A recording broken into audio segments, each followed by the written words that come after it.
உங்கள் பெற்றோர் நீங்கள் விரும்பாத ஒருவரை உங்களை திருமணம் செய்ய வற்புறுத்தினால் அந்த திருமணத்தில் உங்களுக்கு என்ன மாதிரியான மனப்பான்மை இருக்கும்? முதல் நாளிலிருந்தே சோகம் தொடங்கிவிடும். எனவே நீங்கள் எதனை செய்தாலும் உங்கள் மனப்பான்மை அது மகிழ்ச்சியுடன் இருக்க வேண்டும்.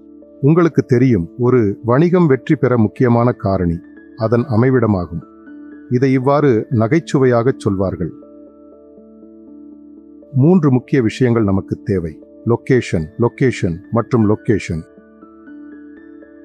ஆன்மீக வெற்றி, உறவுகளுக்கிடையேயான வெற்றி மற்றும் திருமணத்தின் வெற்றி என்பன உங்கள் மனப்பான்மையை பொறுத்தே உள்ளன. நிஜ வாழ்க்கையில் 95% வெற்றியானது மனப்பான்மையில்தான் உள்ளது.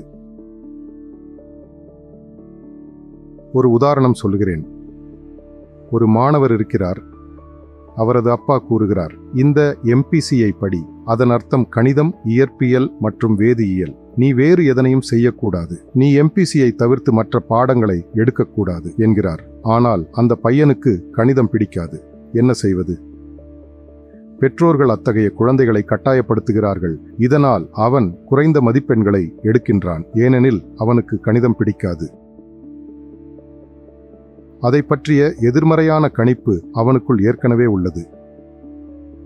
மனோபாவம் வேறாக உள்ளது. நீங்கள் தியானம் செய்ய வேண்டும். நீங்கள் தியானம் செய்யவில்லை எனில் நீங்கள் ஒரு நல்ல மனிதர் அல்ல என்று உங்கள் பெற்றோர் கூறுகிறார்கள். நீங்கள் தியானம் செய்ய வேண்டிய கட்டாயத்தில் உள்ளீர்கள் என்று வைத்துக் கொள்வோம். அது என்ன வகையான தியானமாக இருக்கும்?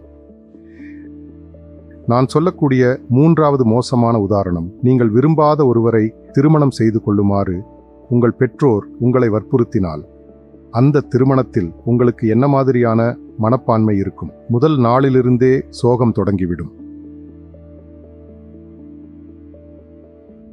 நீங்கள் எதை செய்தாலும் உங்கள் மனப்பான்மை எப்போதும் மகிழ்ச்சியுடையதாக இருக்க வேண்டும். இன்னொரு உதாரணம் தருகிறேன். ஆப்கானிஸ்தானில் வாழ்ந்து வருகின்ற பழங்குடி மக்களில் ஒருவர் மற்றொரு கிராமத்தில் ஒரு பெண்ணை விரும்புகிறார் என்றால், பெண்ணின் தந்தையிடம் சென்று அதனை சொன்னால், அவர் என் மகள் உன்னை திருமணம் செய்து கொள்வதை என்னால் அனுமதிக்க முடியாது என்று கூறினால் அவன் என்ன செய்வான்? அவன் 12 குதிரை வீரர்களை அழைத்துச் சென்று அந்த பெண்ணை கடத்திச் செல்வான். பின்னர் மசூதியில் வைத்து திருமணம் செய்து கொள்வான். உண்மையான காதலெனில் ஒரு பையன் என்ன செய்வான் என்றால், அவள் காலில் விழுந்து அவள் முன் மண்டியிட்டு அவளை கெஞ்சும் பாவனையுடன் 1/2 டஜன் அல்லது 1 டஜன் ரோஜாக்கள் மற்றும் ஒரு அழகான வைர மோதிரத்துடன் அவளை அணுகி, தயவு செய்து நீ என்னை திருமணம் செய்து கொள்வாயா எனக் கேட்பான். மற்றொரு வகையினர் அவள் தலைமுடியை பிடித்து இழுத்து, ஓ திமிர் பிடித்தவளே, நீ மரியாதையாக என்னை திருமணம் செய்து கொள்வது உனக்கு நல்லது எனக் கூறுவான். எனவே இந்த எல்லா சூழ்நிலைகளிலும் மனோபாவம் வெவ்வேறானது. நீங்கள் ஒரு காதலி அல்லது காதலனுடன் டேட்டிங் செல்வதை கற்பனை செய்து பாருங்கள். ஆரம்பத்தில் ஒரு திரைப்படத்தை பார்க்க தியேட்டருக்கு செல்கிறீர்கள். நீங்கள் உங்கள் காதலியிடம், சரி 3 மணி முதல் 6 மணி வரை நாம் ஒரு திரைப்படத்தை பார்க்கப் போகிறோம் என்று சொல்கிறீர்கள்.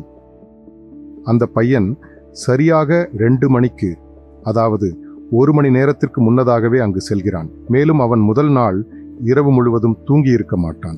நாளை சினிமாவிற்கு போக வேண்டும், நாளை சினிமாவிற்கு போக வேண்டும் என எண்ணியவாறு இருப்பான். தன்னை அழகாக தயார்படுத்துவான், நன்றாக சவரம் செய்து கொள்வான், வாசனை திரவியம் தெளித்துக் கொள்வான். மேலும் தன் தாயாரிடம், நான் சரியாக உடை அணிந்துள்ளேனா எனக் கேட்பான். மறுநாள் தியேட்டருக்கு மிகவும் பதட்டமாகச் செல்வான். அந்த பெண் 3 மணிக்கு 2 நிமிடங்களுக்கு முன்பாக வருகிறாள். அவன் காத்திருந்த அந்த 1 மணி நேரத்தை கற்பனை செய்து பாருங்கள்.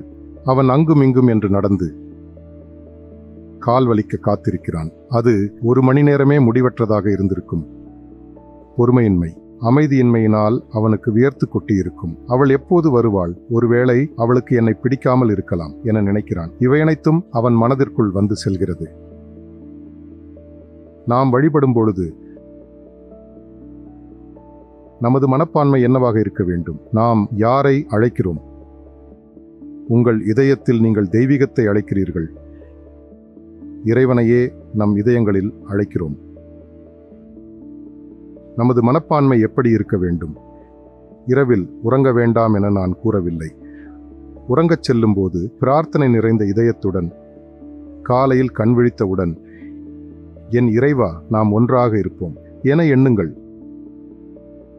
கடவுள் இப்பொழுது பொறுமை இழக்கிறார், நீங்கள் அல்ல. அத்தகைய இதயங்களுக்காக கடவுள் எப்பொழுதும் காத்திருக்கிறார். நீங்கள் முறையாக தியானம் செய்யும்போது உங்கள் உள்நிலை, உங்கள் ஆன்மீக நிலை தானாகவே உருவாகத் தொடங்கும்.